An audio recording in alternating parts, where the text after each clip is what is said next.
Gracias. Gracias, buen día. Gracias por asistir. Comentando con la presidenta del colegio, veíamos la situación precisamente de estos temas que tienen mucha importancia y que nos vamos a los temas de la clínica, de la práctica, y dejamos a un lado esta parte de liderazgo y de empoderamiento de enfermería. Pero sí nos quejamos después de que no nos toman en cuenta para ocupar puestos de liderazgo, puestos dentro de la toma de decisiones de nuestros gobiernos, porque no nos interesamos en escuchar, en ver, en saber desde dónde se están tomando decisiones y que no se toma en cuenta el personal de salud, que las decisiones se toman en cuenta por personal que está dedicado totalmente a lo administrativo y que nada tiene que ver con salud. Entonces llegan las repercusiones cuando se instalan políticas públicas que nos afecta al personal de salud, llámese enfermeras, llámese médicos.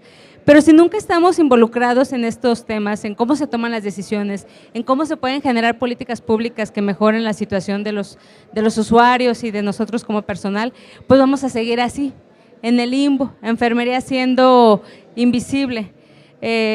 No estar en el momento de toma de decisiones importantes. Y cuando nos dan la oportunidad de estar en esos puestos, no nos toman en cuenta. Estamos como un invitado más porque nunca nos pusimos a leer y nunca nos pusimos a ver cómo se tomaban esas decisiones. Por eso nada más estamos en esas toma de decisiones como una invitada más, ahí sentadita, sin que se nos tome en cuenta. Entonces es importante leer, saber cómo se toman decisiones, saber cómo se generan esas políticas, por qué el INSABI, por qué la nueva reforma de enfermería, por qué desapareció el Seguro Popular, por qué están desapareciendo las normas oficiales, quién tomó esas decisiones y por qué se tomaron esas decisiones que impactan en la salud de la población. Una política es una decisión que se toman por los gobernantes, es decisión del Estado, de acuerdo a problemas públicos que existen.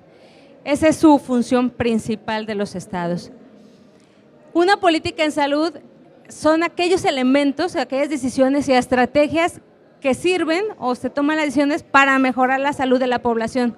Es obligación exclusiva del Estado, pero sí tomando en cuenta todo el sector que estamos involucrados en ellos, que poco se toma en cuenta. Inclusive en las encuestas que nos llegan o hace el INEGI en cuanto a cómo estamos en salud, no queremos participar. En enfermería no tenemos tiempo de hacer esas encuestas, de responder, de hacer un análisis. Poco hacemos diagnósticos de salud para ver cómo está nuestra población. Al menos mi entorno, si yo estoy trabajando en el hospital civil, pues al menos conocer cómo está mi amiga de atención en cuanto a diagnóstico de salud, qué tipo de pacientes me van a llegar, que está cercano a mi hospital. Ni siquiera eso hacemos, ni siquiera tomamos en cuenta ese diagnóstico de salud para tomar decisiones y tampoco esos determinantes sociales que causan que ese paciente llegue a mi hospital. La salud pública está totalmente olvidada y mucho más en el último sexenio. Déjenme comentarles también y hacer la aclaración que no hay ningún conflicto de interés en esta ponencia, tampoco de ninguna situación partidista. Se critica el gobierno que está ahorita, hace 6 años, el que viene, así debe de ser. Críticos al gobierno el que esté ahorita porque es quien toma las decisiones, independientemente del color o del partido político que sea. Pero bueno, la OMS dijo, ¿qué está pasando con las políticas públicas en salud? No se están tomando en cuenta, no se están adaptando a la realidad que existe en el país. Por eso, desde el 2010, la Organización Mundial de la Salud impulsó este programa de salud en todas las políticas para América. Es decir, que la salud esté involucrada en todas las políticas o decisiones que se tomen a nivel de los estados. Claro que con sus propios recursos, claro que respetando culturas, claro que respetando la población, todos son totalmente diferentes. ¿Cómo se genera una política pública? La verdad es que es muy fácil y ustedes pueden, como enfermeros, generar una política pública, hacerla de acuerdo a la problemática que se presenta, pero sí, debemos de tener respaldo, ¿verdad?, de alguien en el Congreso para que podamos, para que este se lleve a cabo Y no es que definir el problema. Tengo un problema de salud que yo identifico como enfermera. La enfermera tiene esa capacidad para identificar. La enfermería lee el problema, lee a la gente, tiene esa capacidad de conocer a su población mucho más que cualquier personal de salud, mucho más. Primero definimos el problema. Segundo paso, se generan alternativas de solución. Posterior, se construye el objetivo que queremos lograr. ¿Qué es lo que queremos lograr llegar con esa problemática? Se redactan las estrategias. ¿Qué estrategias puedes llevar a cabo? Se operacionalizan, se definen, se ponen metas, se ponen indicadores. Posterior, se hace la planeación de cómo se va a llevar a cabo.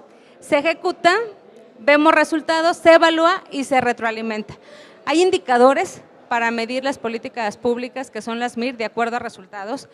Y hay cursos gratis que da la Secretaría de Hacienda y Crédito Público gratis para poder saber cómo se evalúa las políticas públicas en el país. Y ustedes pueden ver que hay indicadores de resultados en cuál se están evaluando todo lo que hace las estrategias que impulsa el gobierno para mejorar la salud. Pero, y es gratis, y créanme que muy poco lo toman, es un diplomado, poco lo toman, te da horas, crédito y aprendes cómo evalúan, aprendes cómo pedir cuentas al gobierno de cómo se están llevando a cabo las políticas públicas.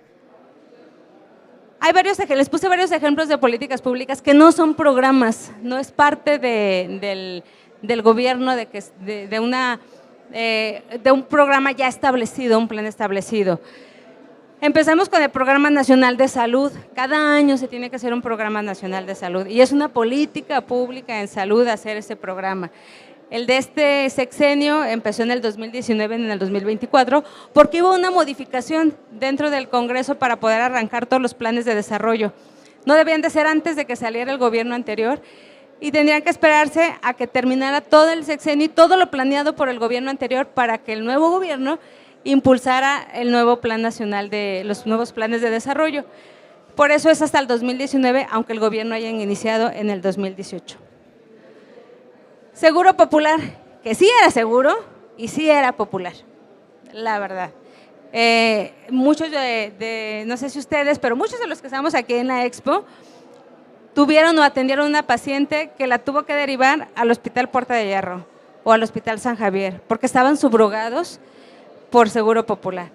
Porque si no había en el IMSS los mandaba. Si no había en Seguro Popular, en centro de salud, en un hospital público, se enviaba a particular. Esa mujer no se quedaba sin atender, aunque sea en hospitales públicos, y lo absorbía Seguro Popular. Seguro Popular era una política pública de una aseguradora grandototota, como es en Estados Unidos. Eso era Seguro Popular, una aseguradora que garantizaba que todos tuvieran acceso a la salud. Se pagaban algunas cuotas mínimas al registrarte, pero si te salía tu padrón que era gratis y te daban tu póliza para que te pudieras atender. Tenía un catálogo de atención increíble que abarcaba cáncer de mama, abarcaba hasta la reconstrucción mamaria y los implantes, abarcaba Seguro Popular. Y ahorita pues las mujeres tienen que sacarlo de su bolsa. Claro que era seguro, claro que era popular. Había que hacer modificaciones, sí. ¿Era caja chica para los gobiernos? Sí, también. Tenía sus errores, pero era más beneficio que perjuicio, Seguro Popular. Y que podía haberse modificado, adecuado, ¿verdad? Para que pudiera ponerse más candados para que no se robaran el dinero, pero no desaparecerlo así tal cual. Después llegó el INSABI, otra política pública en salud que fue un total fracaso, eso ya lo sabemos, que ya ni siquiera existe. Jamás supimos de qué se trataba. Yo tengo 25 años en salud, conozco todos los programas, conocí Seguro Popular perfectamente, que inició en el 2000, lo conocían perfectamente. Cuando llegó el INSABI yo buscaba las reglas de operación del INSABI para saber cómo se iba a gastar el presupuesto, qué abarcaba, qué me protegía, qué cubría INSABI. Jamás aparecieron. Fue año tras año diciéndonos que ya va a salir, y salió, pero el INSABI desapareció.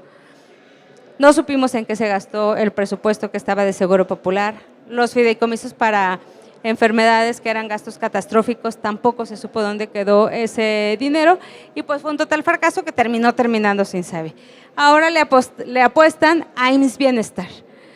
Recién salió, Jalisco no está adherido, es la política pública, los estados son autónomos, tienen su propia autonomía, son libres y soberanos y ellos deciden si se adhieren o no a políticas nacionales de acuerdo a su presupuesto. ¿Llega presupuesto, salud de dinero? Sí, viene en la Constitución política que debe de llegarle un dinero por parte del gobierno federal. El resto lo absorbe el Estado y eso es lo que está haciendo el gobierno del Estado. No adherirse a IMSS Bienestar, nunca se adhirió a INSABI y todo lo absorbió parte de los gastos en salud por medio de la partida presupuestal del propio Estado como Estado libre y soberano. ¿Está funcionando IMSS Bienestar? No lo sabemos. Los estados que están adheridos a IMSS Bienestar apenas están migrando a IMSS Bienestar. Existen figuras públicas, políticas, en gobernanza, de llevar, hay un sistema de salud pública, también una nueva política que recién que salió. Después ya no existen los servicios de salud de los estados, ya se llama Sistema Nacional de Salud Pública, después está el secretario de Salud, después el coordinador de Salud Pública y después el coordinador de IMSS Bienestar, que se dedica a toda la operatividad.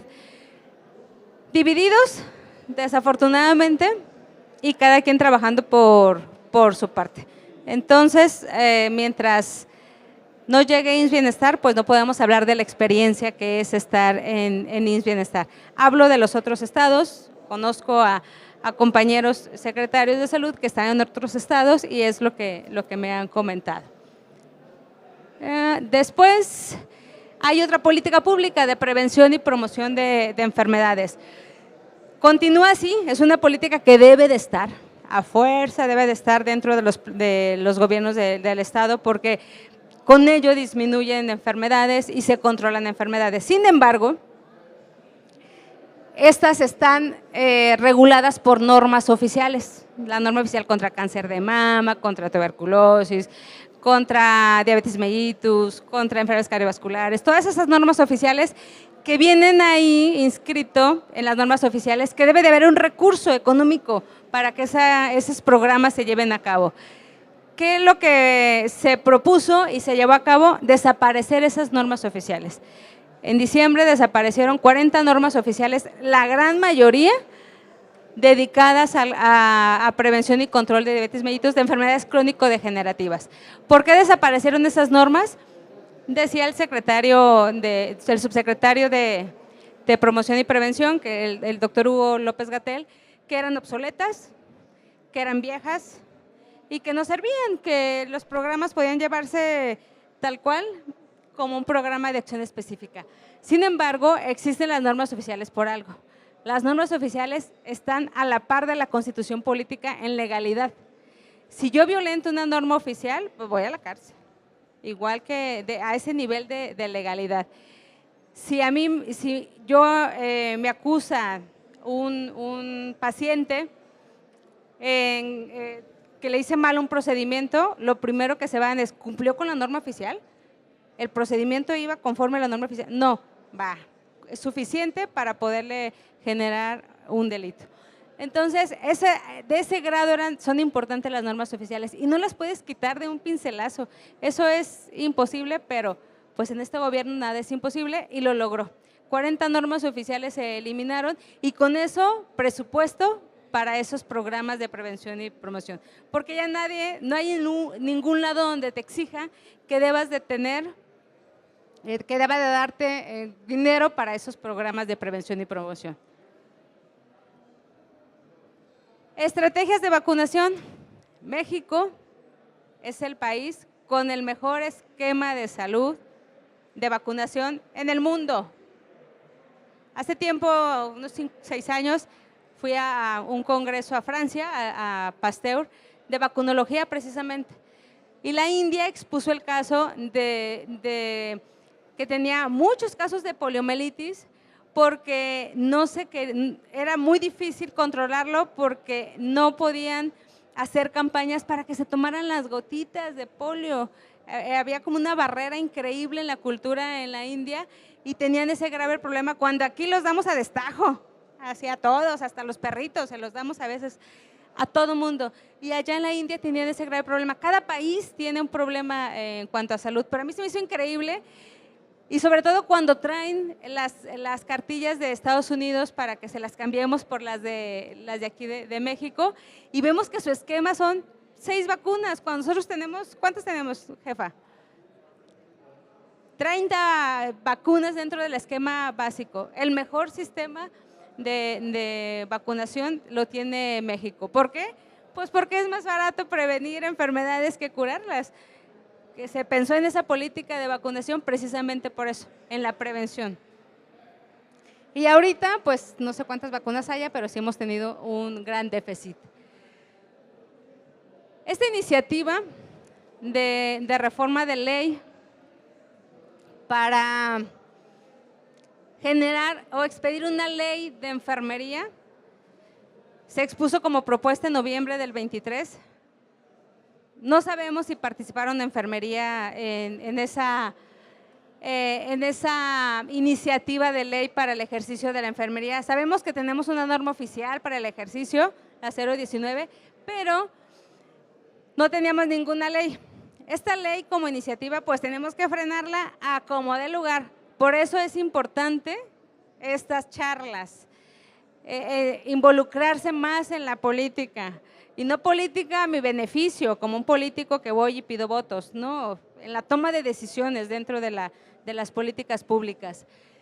Esta ley que está de propuesta aún, está como iniciativa, es para ejercer la profesión de enfermería y tenemos que cumplir con estos requisitos: poseer título y cédula, es decir, quien no tenga título y cédula no va a poder ejercer, así de fácil. Están inscritos en un registro nacional de enfermería por el Consejo de Enfermería de México. Me puse a buscar y no existe ningún consejo de enfermería, lo van a crear. ¿Cómo lo van a crear? Pues afines a lograr esta ley.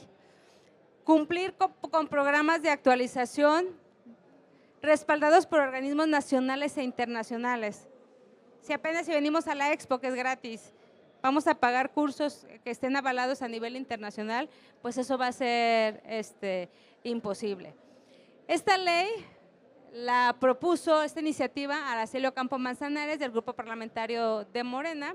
Es la única ley, no porque sea de Morena, es la única ley que como iniciativa que se ha expuesto en este sexenio, y es una abogada. Busqué quién había colaborado a esta iniciativa de ley y no vi ninguna enfermera. Entonces, cuando desconoces también la función que tiene enfermería, pues es fácil pedir estos requisitos cuando hay muchas auxiliares de enfermería que ejercen muy bien su función, que a lo mejor en área hospitalaria no sería conveniente, pero que están ahí y que tenemos que darles ese respaldo y que nos pueden apoyar en otras funciones, pero las eliminan completamente. Si tú tienes título y cédula y si me contratas, vas a ser penalizado como institución. Si yo como agencia de enfermería contrato a una auxiliar de enfermería, voy a ser acreedor a una sanción, a una penalización. Tanto a mí por estar ejerciendo una profesión sin título y cédula, como para quien me contrate por haberme contratado. Entonces, creo que esta parte es muy importante porque va a generar desempleos, va a generar, si de por sí a nivel mundial estamos escasos de enfermeras, por eso nos llevan a otros países, porque aparte que somos buenas, pero hay mucha escasez. Entonces, imagínense la escasez que va a haber, la gente que se va a quedar sin empleo si sale esta iniciativa. Los vamos a obligar a estudiar para obtener un título y una cédula y vamos a hacer ricos a instituciones educativas que van a lucrar con esta necesidad de un título y esta cédula. ¿Tenemos que profesionalizarnos? Sí tenemos que hacerlo, pero en nuestro tiempo, en nuestra medida, hasta donde yo pueda. Pero bueno, hablamos mucho de, en tiempos de COVID, que enfermería pues éramos que los héroes, que los ángeles, que todo lo que lo que nos dice. Luego empezó con lo de Nursing Out, que era empoderar a la enfermera en puestos estratégicos, claves dentro del sistema de salud, que nos voltearan a ver y dijeran, mira, aquí está enfermería, y enfermería puede ser líder, y enfermería puede empoderarse. Pero pues llegó la pandemia. Ay, aquí. Gracias. Llegó la pandemia y pues se acabó Nursing Out, que nunca supieron ni qué era. Decían que era hacernos más fuertes, que era por el aniversario de Florence Nightingale, pero jamás supieron el objetivo de Nursing Out. Nursing Out era hacernos visibles en lugares estratégicos, en toma de decisiones en políticas públicas, en poder ser secretarios de salud en algún momento. De eso se trataba Nursing Out. Pero luego decían, ¿cómo después de 200 años del nacimiento de Florence, que son 200 o 100, cuando lo teníamos todo, otra vez queremos retomar lo que perdimos como enfermeras, ¿eh? Y eso gracias a Florence Nightingale. Claro que tenemos aquí tatuada a Florence y luego de este lado a todas las teóricas, pero también hay que ver los errores que cometió Florence, y uno de esos es darle todo el liderazgo al médico en la asistencia. Todo el tratado que tiene Florence de atención de enfermería nos obligó a darle ese poder que teníamos como enfermeras al médico. Cuando la enfermera en tiempos antes de Florence nos tenía miedo. Ahora nos tiene miedo porque somos medio agresivas, pero antes porque teníamos ese poder de liderazgo. Entonces, haciendo una recapitulación, la CIE cada año saca informes dentro de su lema Enfermería, una voz para liderar. Y sí, enfermera puede ser líder. Y en el último informe del 21-25 nos dimos cuenta que durante la pandemia a la que menos se tomó en cuenta para tomar decisiones fue a enfermería. No bastaba con salir en la tele y llorar y los quiero mucho, gracias Gatell por traerme al foro. No, era tomar decisiones y que de verdad se tomara en cuenta esas enfermeras que tenían jornadas exhaustivas con el equipo quirúrgico, esas recicladas del N95. Eso es lo que tendría que estar viendo y no salir a llorar y decir, oh, soy todo amor y dulzura como enfermera. No, dejemos de romantizar esas cuestiones de enfermería. ¿Por qué es importante tener liderazgo en toma de decisiones? Porque el mundo en la salud está cambiando. Los pacientes están más despiertos, ya no son los mismos pacientes de antes, que les podías hacer y deshacer y no te decían nada. Los pacientes están despiertos, están más protegidos, están más informados, están más exigentes. Eso nos está obligando a estar más informados y pues más empoderados, por supuesto. Escasez de fuerza laboral. Sabemos que hay una escasez increíble de enfermeras a nivel mundial. Aquí cuando una enfermera dice, no encuentro trabajo, pues es que quieres entrar al IMSS y a la Secretaría de Salud, pero hay un campo de acción de enfermería increíble en el país. Los sistemas de salud conectados, la necesidad de cuidados crónicos, las enfermedades crónicas están al día. Nuestra transición epidemiológica pasó de morirnos por accidente y por viejo a morirnos de enfermedades prevenibles por estilos de vida que cambian.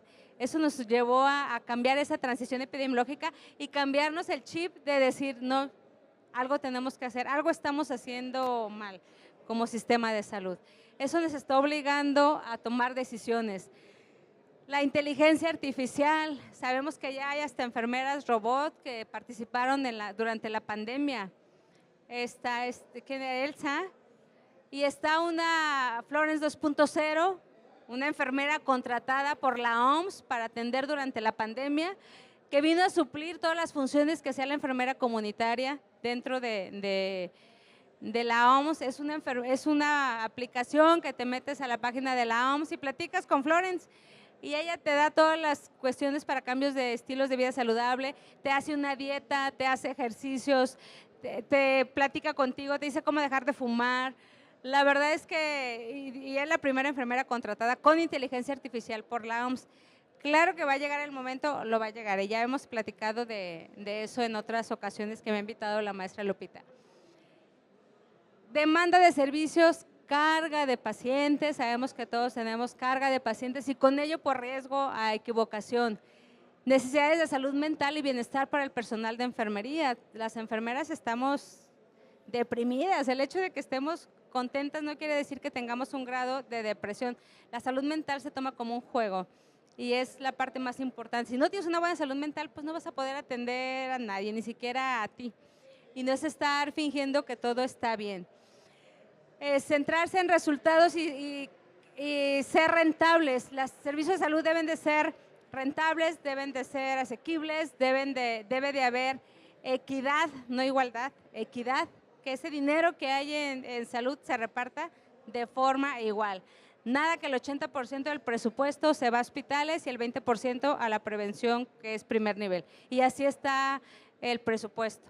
Pero sí, en atenciones, primer nivel atiende el 80% de la población y en la área hospitalaria solamente el 20%. Y el presupuesto está al revés, desafortunadamente. Prioridad a salud, en salud global, la equidad en salud, lo que hablábamos, el dinerito, los servicios deben de ser iguales para todos. Hay evidencia de esa infrainversión que hay en enfermería, tanto de los gobiernos como de nosotras mismas. Poco invertimos en capacitación, poco invertimos en prepararnos. Y esta parte es muy importante, fíjense. Una de 4 asociaciones de enfermería durante la pandemia señala que en las decisiones que tomaron los gobiernos no participó enfermería. El hecho de las horas que durabas con el equipo, el hecho de cómo se iba a atender, los triage, nunca se tomó en cuenta a enfermería, lo hicieron los médicos y los personal administrativo. 2 de cada asociaciones nacionales de enfermería señalan que no se ha contado con enfermeras especializadas para prevención y control de enfermedades y tampoco para poder establecer políticas públicas. Otra parte importante es que muchas de las enfermeras, creo que por aquí están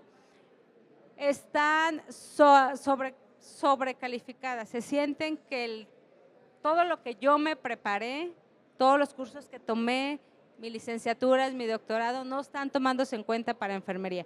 Y eso hace que enfermería diga, participar en la elaboración de una política me paga bien poquito, o sea, ni caso tiene.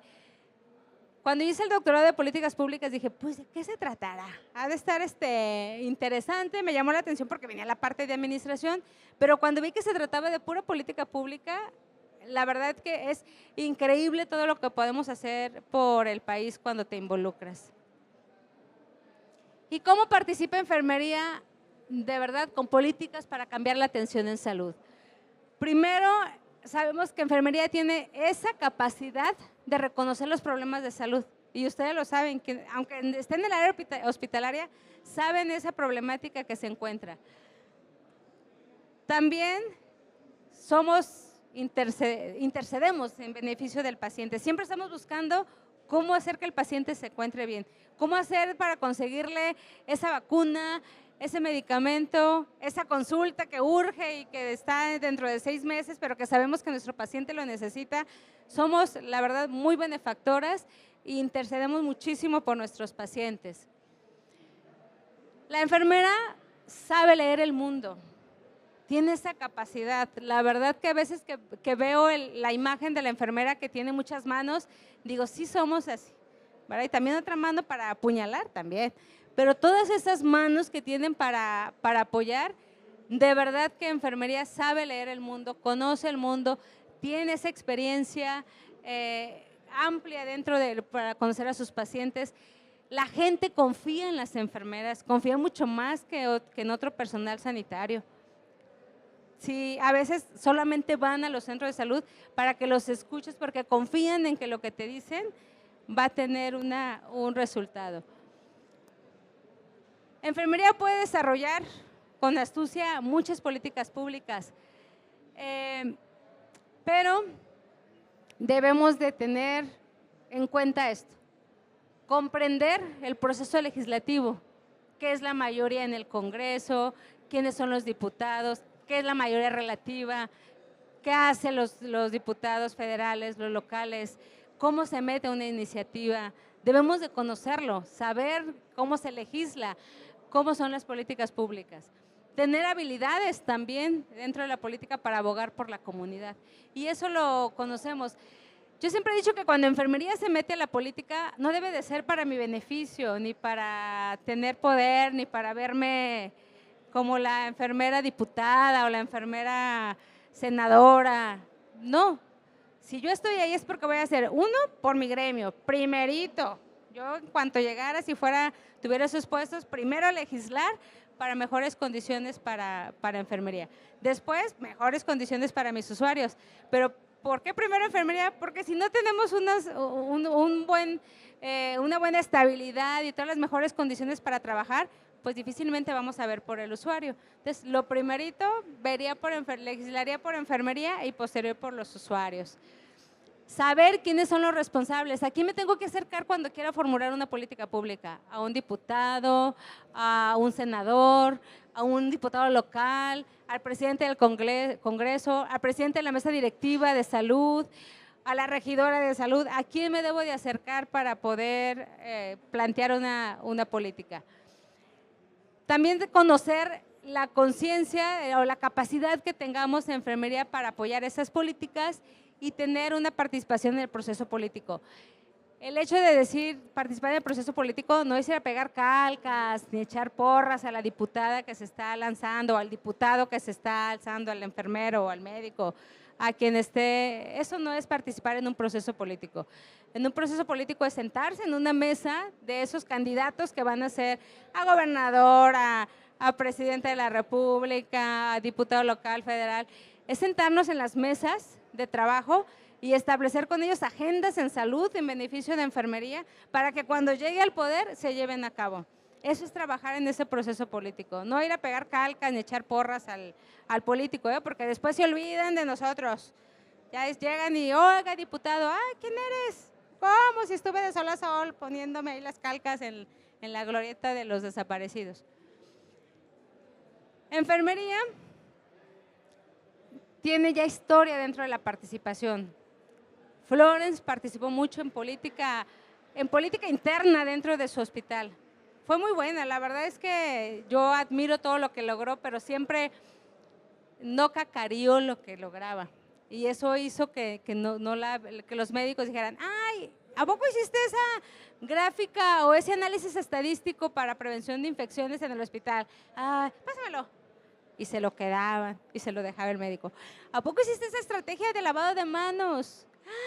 Pásamela, y se la quedaban. Y así fue poco a poco quitándole todo lo bueno que hizo Florence, porque era muy buena epidemióloga, muy buena estadística, era muy buena para prevenir enfermedades, muy buena para promoción de la salud, era todo. La verdad que era muy buena, era muy inteligente, pero pues ahí le falló el empoderamiento y el liderazgo, algo le falló a Florence. Si no, ahorita la tuviéramos, no sé, en otro aspecto. También reconocer que la enfermería tiene esa capacidad, pero necesita investigar, y enfermería poco investiga, poco hacemos investigación.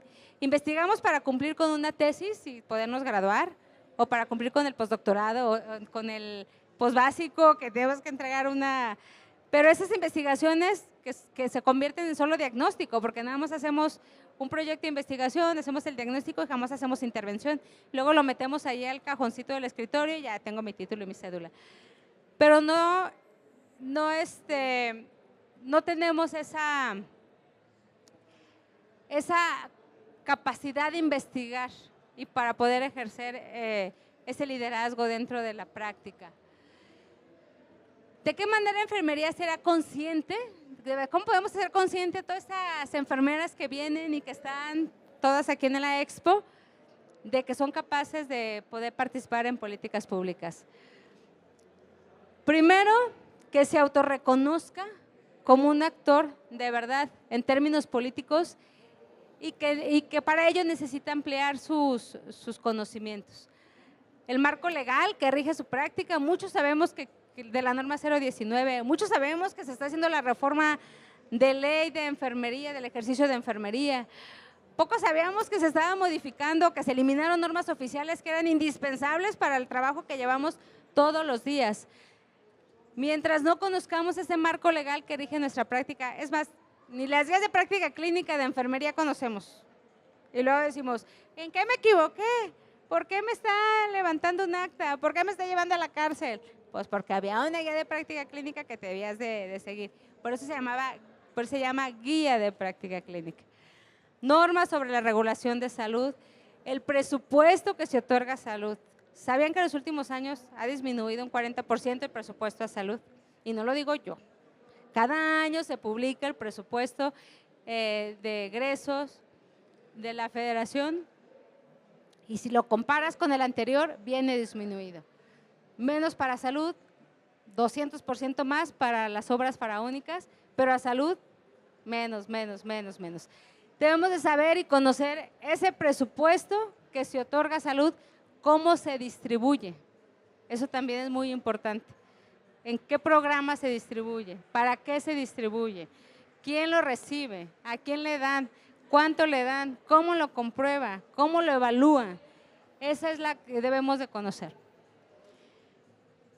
También promover a los estudiantes, a todos los estudiantes que estén en el área de docencia, a la escritura, a la expresión de políticas, a conocer cómo está nuestro país, a involucrarse más en estas situaciones. Porque cuando salgan a la realidad laboral es cuando les va a llegar así como que el golpe. Estoy desempleada, no me puedo contratar porque no me ha llegado mi título y mi cédula. Oye, ¿te diste cuenta que hubo una reforma de ley que no tomaron en cuenta enfermería y que te va a exigir título y cédula para ejercer? Cuando llegan y se enfrentan a esa realidad, pues ya es demasiado tarde. Por eso es importante que desde que estemos como estudiantes, empezar a empoderar a nuestros estudiantes en la importancia de conocer cómo se llevan las políticas públicas en salud en nuestro país. También es importante realzar investigaciones en políticas, participar en materia de política social, distinguir esas figuras nacionales e internacionales que están involucradas en el actuar político, reconocer también las aportaciones que tienen dentro de los modelos teóricos, y aquí puse algunas y puse para mí un ejemplo de cómo enfermería puede tomar puestos directivos, que la maestra Roserlinda Madrigal fue nuestra jefa estatal y actualmente es la delegada estatal del IMSS en Tabasco. Participó junto con otros médicos y ella logró que le dieran el puesto. Entonces, claro que debemos de reconocer a aquellas personas que han hecho mucho por enfermería dentro de las políticas y que están involucradas en eso, precisamente en gastos, en presupuestos, en normatividad. Fortalecer el liderazgo, que nuestro objetivo sea ocupar puestos directivos, pero no puestos directivos para tener ego y poder mandar y poderme desquitar de mi compañera que cuando llegue a ser jefa o cuando llegue al cargo directivo, no, es para ayudar a nuestros compañeros. También necesitamos líderes que participen en políticas públicas y en un estudio de la OCDE en el 2016 dice que enfermería, pues claro, que el 80% de enfermeras decían que estaban sobrecualificadas para las funciones que desempeñaban, es decir, estaban muy preparadas, pero lo que estaban ejerciendo no era lo que ellas consideraban que era para su educación, porque se presentaban con estas barreras. Había políticas regulatorias, hay políticas regulatorias que nos limitan el ejercicio. No importa que tengas maestría, doctorado, pero hay normas o leyes que te inhiben la participación.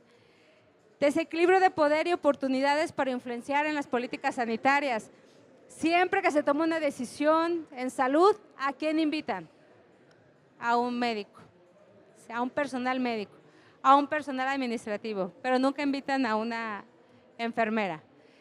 ¿Qué requerimos? Acciones que requerimos para mejorar la salud y las políticas públicas. Enfermeras líderes emergentes, mentoras, de esas que te tienen a un lado y que te están coacheando, y esto hay que hacer y vamos a hacerlo, y tener siempre esa enfermera líder. Implementar competencias de liderazgo.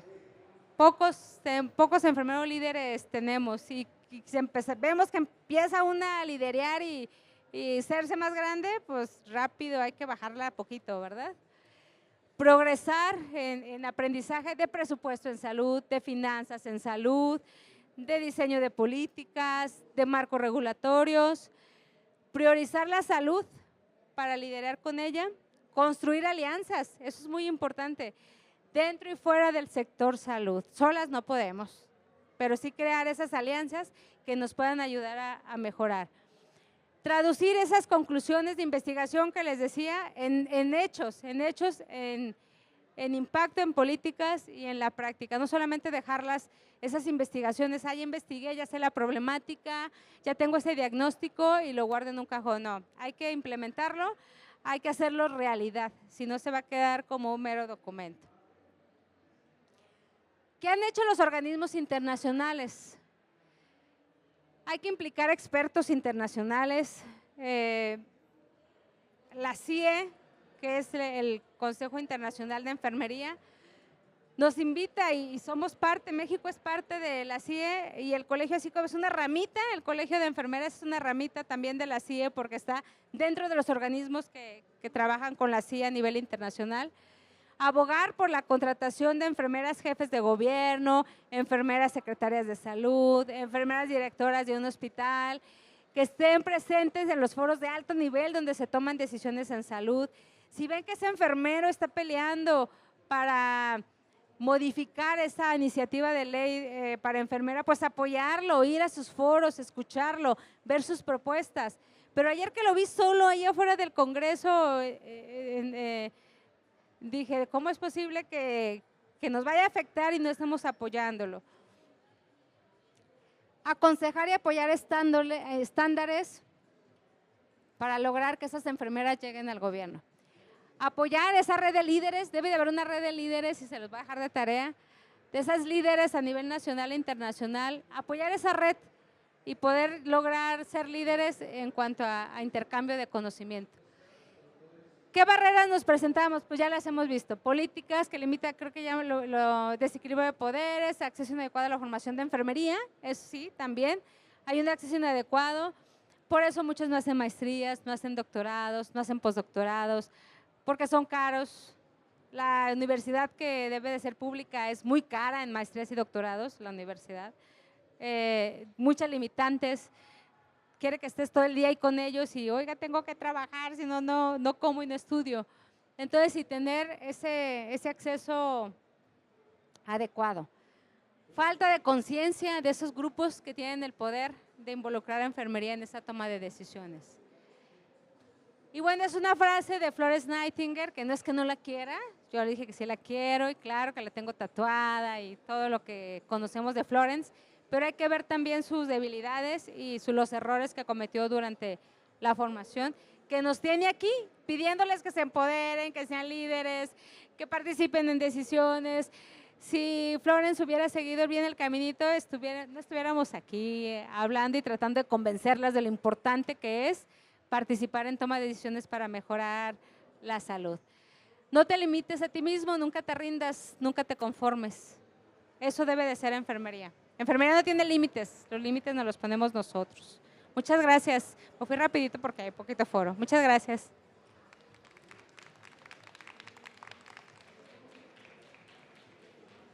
Ahí les dejo las referencias y les dejo, por favor, colegiense. Estar colegiada es estar unidas y tener un lugar en donde podamos reforzar y precisamente presionar para poder mejorar la situación de enfermería.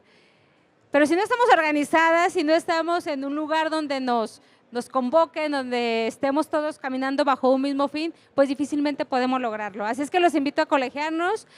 Este es el teléfono del colegio, los esperamos de 4 a 7, tenemos un stand donde podemos estar solicitando información más detallada de requisitos para colegiación y ese es mi correo electrónico para lo que se les ofrezca. Muchísimas gracias.